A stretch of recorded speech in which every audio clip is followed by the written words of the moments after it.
Memorial Church, and I will be your celebrant for today's celebration of life.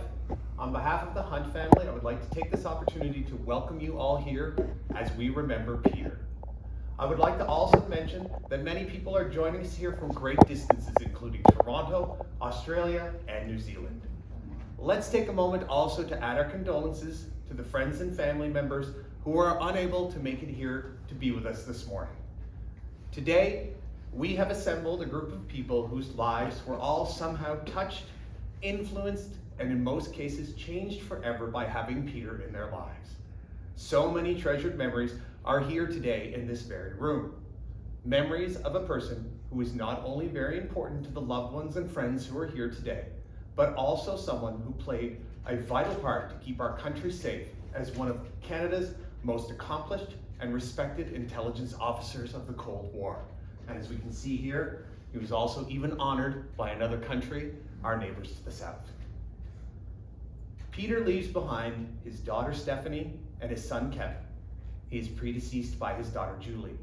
He also leaves behind his grandchildren Emma and Lucy, Julie's children, Nicholas and Lucas, Kevin's children, and his stepdaughters Debbie and Sue, and their children Sam, Hannah, Claire, and Jamie.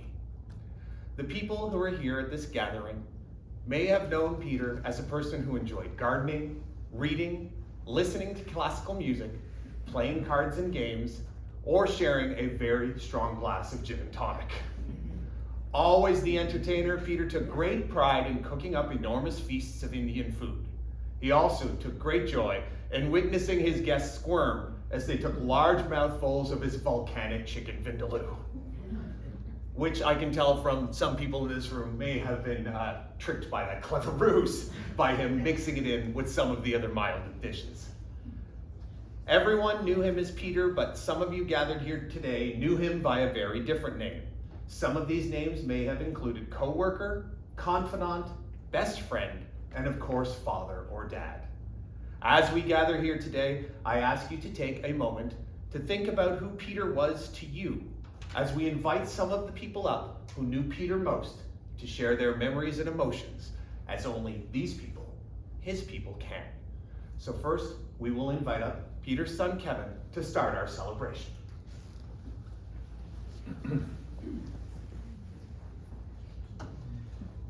Okay, my father would have been aghast that I'm showing up with an iPad. Anyway. So, having spent the last 2 weeks trying to get my father's obituary approved, I am beginning to feel as if my father's mere existence may have been covered by the Official Secrets Act, and I may, as a result of this, face arrest and eventual incarceration.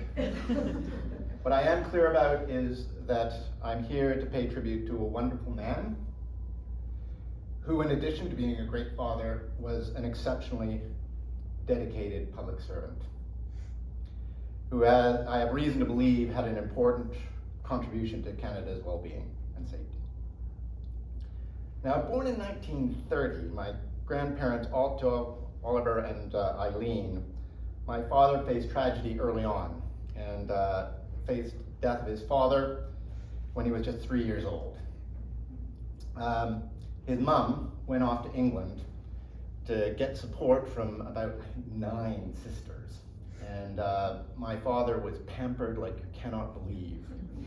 So it was a complete shock when she remarried to Archdeacon Collison, whose dad had been a missionary living among the Haida. And he was the sort of tough as nails guy that my father was not prepared for. And they faced tremendous ridicule from his stepfather for being afraid of things like very fast moving cricket balls. And I was thinking that, while my father might not have been destined at this point to be a career intelligence officer, he definitely had the makings of a senior character in a Le Carre novel, of which my father was a huge fan because, boy oh boy, he had enough emotional trauma by that time that he definitely fit the mark. But while he was clearly not crazy about my stepfather, my dad did manage to have some really good times at Glen Lyon, where he met his oldest and dearest friend, Brian Crane, He went on to get a degree in history and was recruited direct out of CSE to go and work there, but out of university. But before that, he met my mother. And they said in 1978, when they were getting divorced, that really the only catalyst to their getting married was that everyone else was doing it. But in fact, I think that there was another incident that might have been a major catalyst.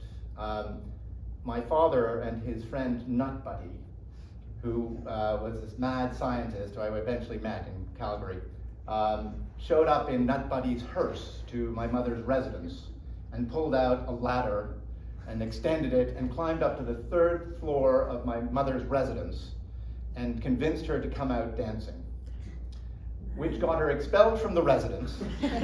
And so many of my father's decisions, especially the rash ones, were driven by guilt, that I can't help thinking that that might have been what the pangs that set it all off, their union. But anyway, the final outcome of that union was that they had me, my sister, Julie, and Stephanie, so it didn't all work out badly. So they did get married in 1951 and moved to Ottawa in 1952, and it sounded like they had a pretty damn good time living in Ottawa. A lot of entertaining, a lot of living in the city and having fun. But my father was really destined to build the house of his dreams. And to be perfectly honest, I think that Skyridge, the house that he built, or the treetops in Skyridge, the house that he built, eventually was the true love of his life. It outlasted both his marriages in many ways, and he was damned if he was going to move, and took a lot for him. And just to give you the sort of determination to stay at Skyridge, at age 67, he spent more than 3 weeks without electricity and without heat, putting fires in the fireplace during the great ice storm of Ottawa. And he's just a lunatic, always was. So, you know what, that's really, really dedication. Anyway, as I think most of you know, many of you having been formerly of CSE, you know, he went to work for the CBNRC, which at the time was a top secret agency, and you know, Maxwell Smart would have been proud. But he finally got exposed, so that was the first inkling that I had, although my sister always insisted that he was a strange sort of briefcase because he was a military attaché when we were living in the United States, and my sister was always cruel and making me look stupid, so I'll never forgive her for that. But it's true, you kept me on the suitcase front for many years. Anyway, so we finally kind of got the impression that he was up to something, but it never really sounded that interesting. But anyway, in the early years in Ottawa, they were fun, with lots of entertaining. And when they moved up to Skyridge, that continued, and he built this house that was just inspired by Frank Lloyd Wright. And with a house in place, they started having children. And in 1959, Stephanie came out, and we all came in short order. After me, actually. The house came after me, actually. Yes, okay. My childhood memories of my dad are great ones. Our time in Washington are particularly happy years. We had wonderful vacations in the Carolinas and Vermont and Maine, and an occasional jaunt to Chesapeake Bay, which he managed to forget me at a gas station, which took him an hour to get back to.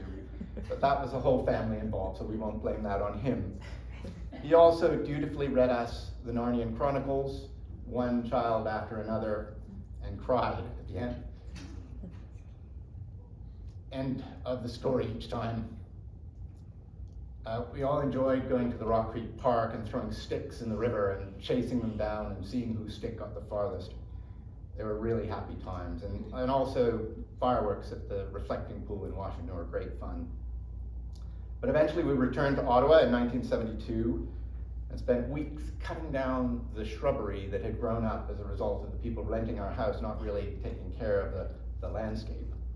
And I have vivid memories of this because my father would wait until my mother would go out to go shopping, and then he would say, "Go and get the gasoline."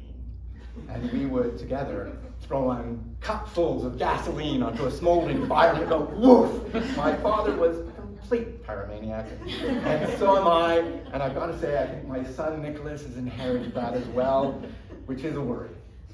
We eventually also went on to cut down trees often in the Gatineau Park where we weren't supposed to be.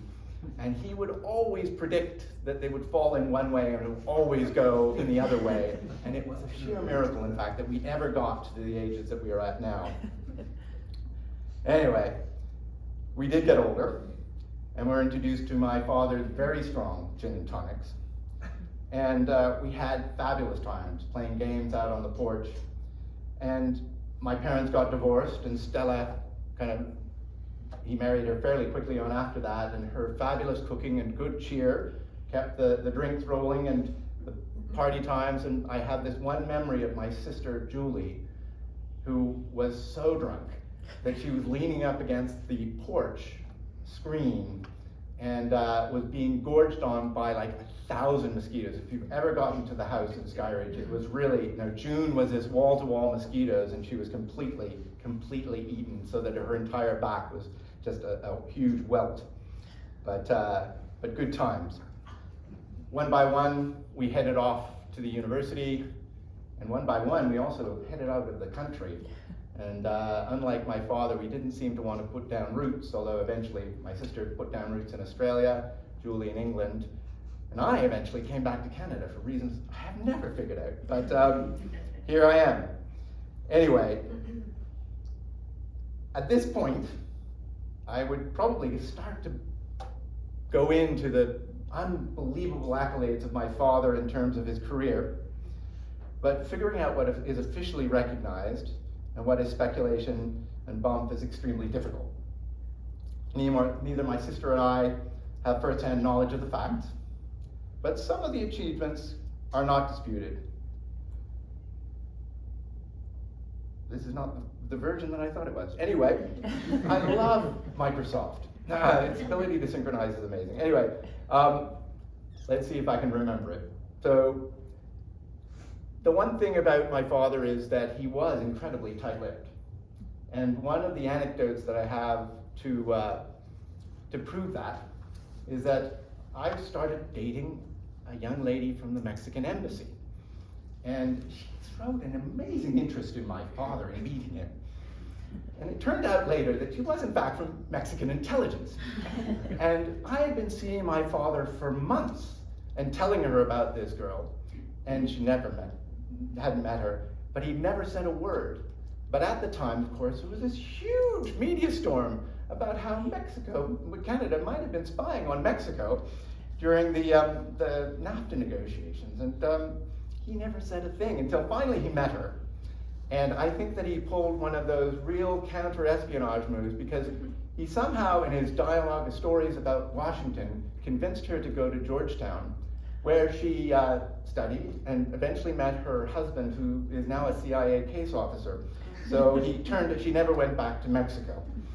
So I don't think he told her anything secret, but he definitely had an influence. Anyway, we also have had many stories about in the news, and I think that this one is perhaps going to get Stu's blood pressure going, but there is this, we'll refer it to as the book that shall not be mentioned, in dedication to J.K. Rowling, who's his granddaughter's favorite author, but the tell-all book that my father described as absolute horseshit.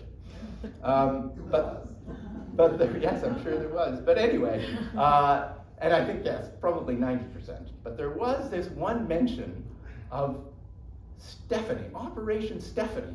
And then there was an Operation Julie. And the one time I think that my father actually let his guard down was when I took him to task on this.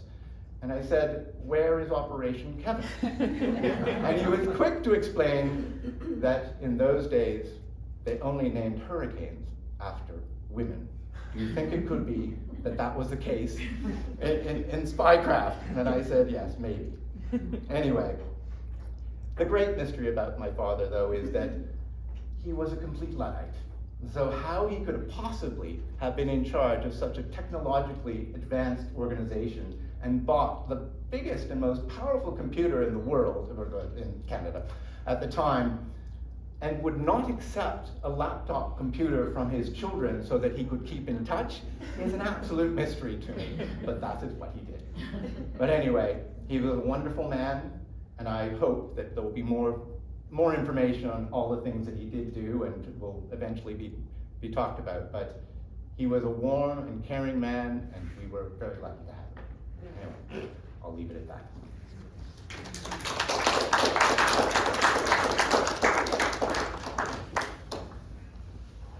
Thank you so much, Kevin.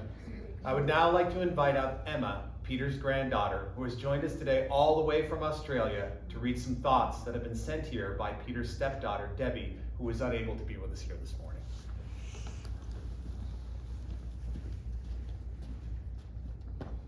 Thank you, Kevin. Beautiful. I've been sent some words from Debbie, and I'll just start here. I first met Peter in April 1979 when Mum and I made a last-minute pit stop in Cheltenham to see her dear friends Beryl and Harry on our way back from Yorkshire. A dashing Canadian from CSE, Beryl's words, was coming to dinner, and Beryl invited us to join them. It was clear from the beginning that both Mum and Peter were enthralled with each other, and it took some persuading from me to get us back on the road that night. Peter wined and dined Mum several times before leaving for Canada a couple of weeks later, and I knew that she was hooked. A whole new and unexpected world had opened up for her, and she was brave enough to leave everything behind for a new life in Canada and marry Peter in December 1980. Skyridge became a second home for me, and while my early attempts to immigrate to Canada failed, despite Peter's influence, Sam, Hannah, and I had many happy memories on our vacations there with Mum and Peter. Cold, white Christmases with powdery snow, cross-country skiing through the woods, tobogganing at Laramac, moonlit walks with the dogs at night, warming up by the fire with drinks in hand, loud Trivial Pursuit parties with neighbours, and Mum in the kitchen preparing endless food.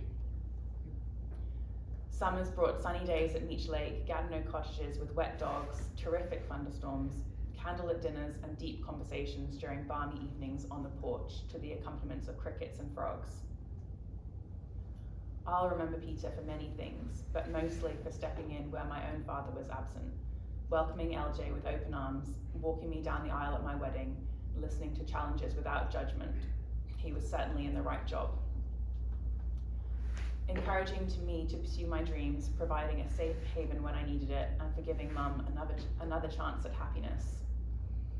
I'll also remember him for his crazy sense of humour, the way he would scream at the snowblower, call my kids coffee beans, his wonderful G&Ts, his love for Canadian winter, his fabulous photography, and his pride in those incredible dish-sized dahlias. If Mum were here, I think she would thank Peter for the happy years at Skyridge, the many magical trips they took around the world, and the wonderful friends she made in what would become her adopted country.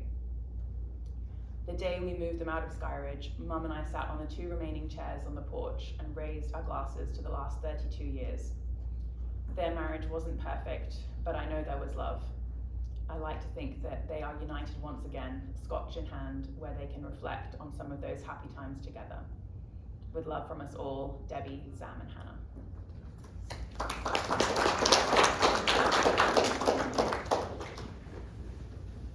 Thank you so much, Emma, and thank you so much, Debbie.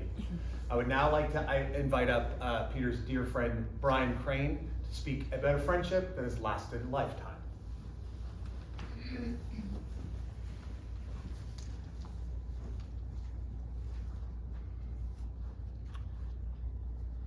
This is a very silent room. I knew I'd get a laugh. I think it's a challenge to talk about something as intimate as friendship. Peter and I go back a long way. I think I was 4 years old, and I was on the beach at Oak Bay, and Peter was also there, and with our respective escorts or nannies, and that's how we met. And it happened that we went to school together, and also that we did a few things together.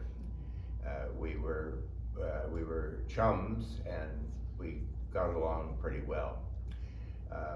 Peter was, in many sense, an only child, and I was in the same boat, and welcomed the opportunity to chat and be with each other.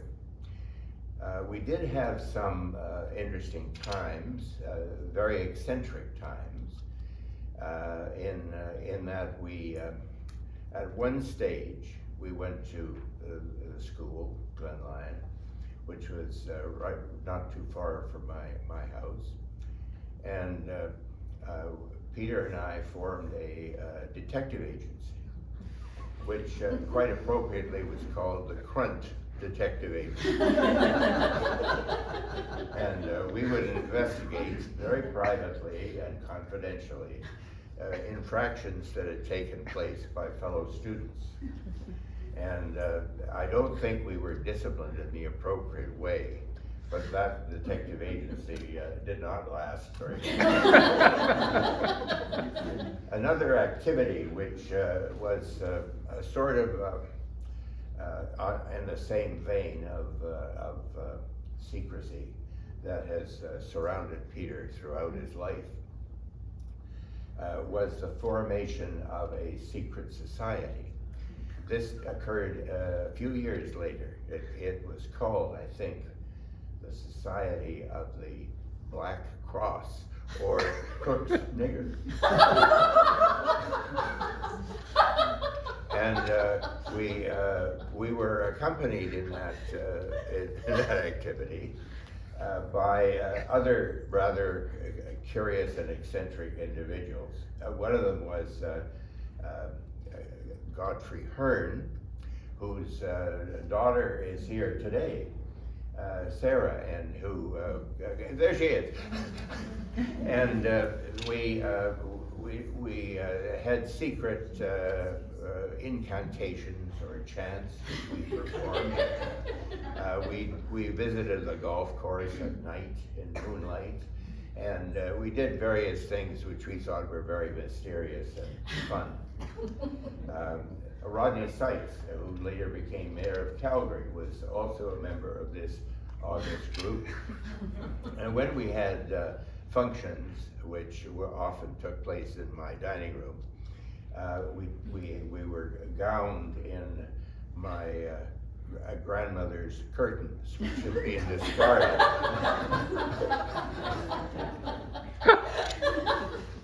Anyway, I mentioned these things to show not how curious and eccentric people were, but clearly this was something that subconsciously transmitted itself to his secret life that took place later.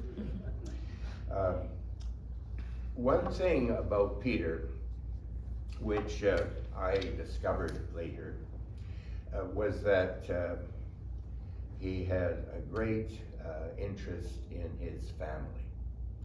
And by that I mean his mother and father and their relations in the UK. And that he carried this project, this family project, in his mind for many years. Peter and I, in 1948, were fortunate enough to go to the UK because his mother had arranged a series of visits to relatives of the Roberts family and the Hunt family. And so we went across the Atlantic in the Ascania and arrived in London, where we visited Aunt Winks, who was an elderly and rather eccentric woman. She took me aside on one occasion and said, do take care of Peter. He's inclined to get lost. And she said, you can find your way around. You have a bump of locality, she said. I remember those words vividly until today. So we went in several places. All of them, we were welcomed by some relative of Peter's. We went to the New Forest. We stayed at first at Wimbledon, and then we went to the New Forest. We went to Bristol. We went to the Lake District. We went to Cambridge. And finally, we went to the Channel Islands, to Alderney, where an ancient uncle lived in a previous German fortification on the shores of that Channel Island. And I got desperately ill trying in a small boat, ferry boat to Sherbrooke, because it was just was up and down all the way. So then we returned to Canada after about 4 weeks of delightful visits. And reflecting on that, I think Peter had a deep sense of family. He wanted to know where his father came from, how his father and mother met in France during the war, what was his background, and what was his mother's background.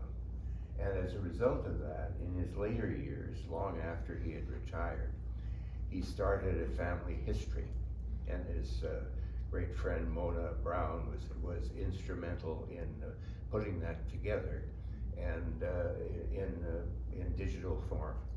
So he worked on that as a project. So he was a person of great interest in family, and that is one thing I didn't realize until later. I might say that Peter's life with the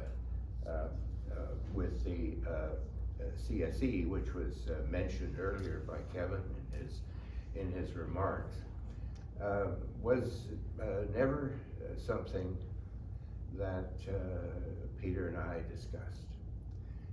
It was off limits, and it was his professional life, and I knew nothing personally of what he did and what were the activities, which in a way I regret, because it would have been a fascinating thing to talk about, but that door was closed.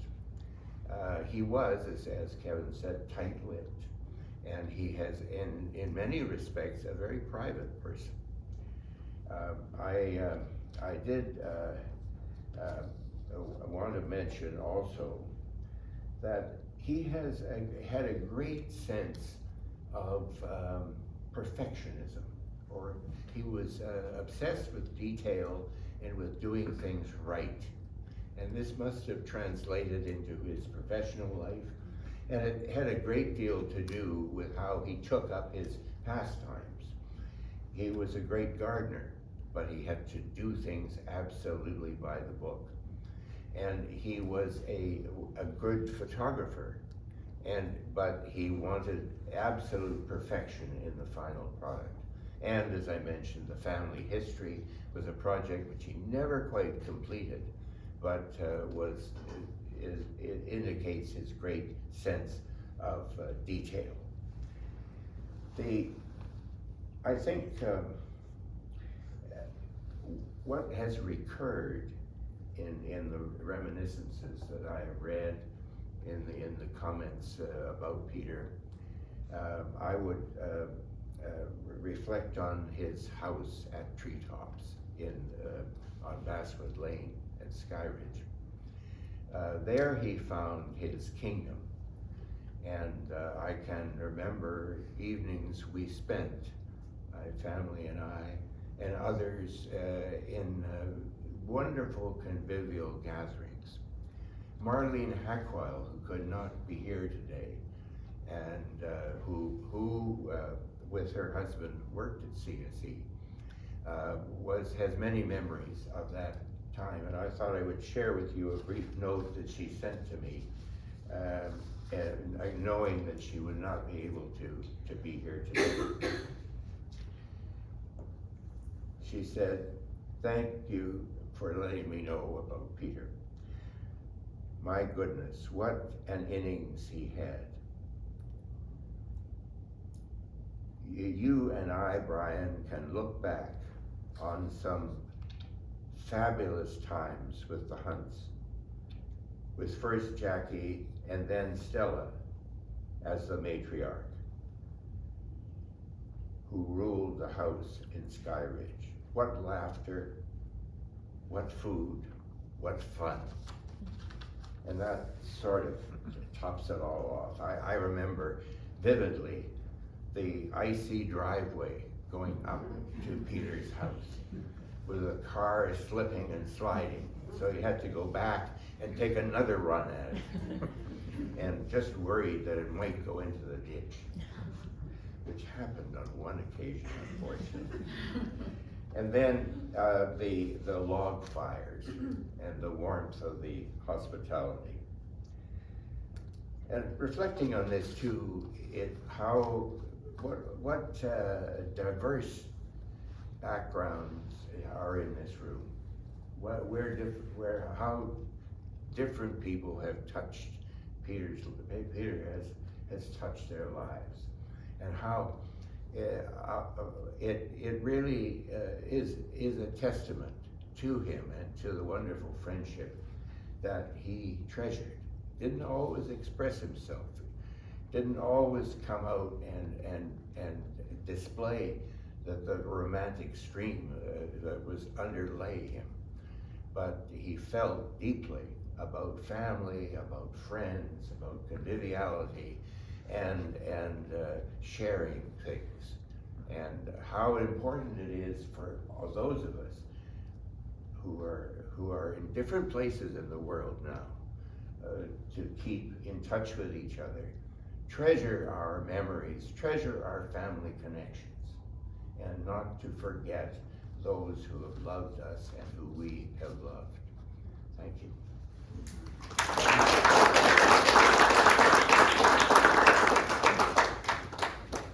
Thank you so much, Brian, for sharing your wonderful words about Peter. We now would like to invite up Peter's daughter, Stephanie, who has also traveled a great distance to be here from Australia. So please, she's going to come up and say some words about her father. I think I'll start by thanking Brian. That was really something. Thank you. Yeah, you've always been a very, very special friend for my father, and you're sort of the person that was there bringing him grapes right up to the end. So thank you very much. I'm gonna be short. My dad was a complicated man. He was an introvert, and yet he loved entertaining, albeit fueled with much, much drink. He was kind, and yet he had a fierce temper that could flare up at any time. He sought intimacy, and yet was twisted by years of working in a job that could never be shared. My father was complicated, and in many ways, so was my relationship with him over the years. But my memories of him are very simple. I remember the man who read stories to me from a young age. Our shared love of the Narnian Chronicles and The Wind in the Willows will always be a special bond. I remember the man who would pick me up at the train station when I came home from boarding school in Toronto. As I stepped off that train, I always knew he would be there with his arms open for a big bear hug. I remember the man who told me I was beautiful no matter what when my mom decided it was time to lose a bit of weight. I remember the man who cried when my first real boyfriend broke up with me on the phone, the bastard, and declared it the end of an era. I remember the man who visited me in Australia and again cried when my partner Dennis assured him that he would always look after me.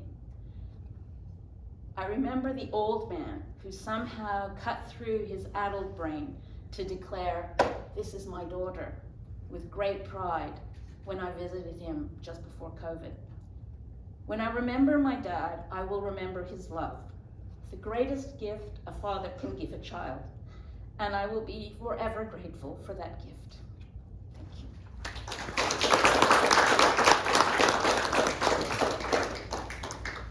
Thank you so much, Stephanie.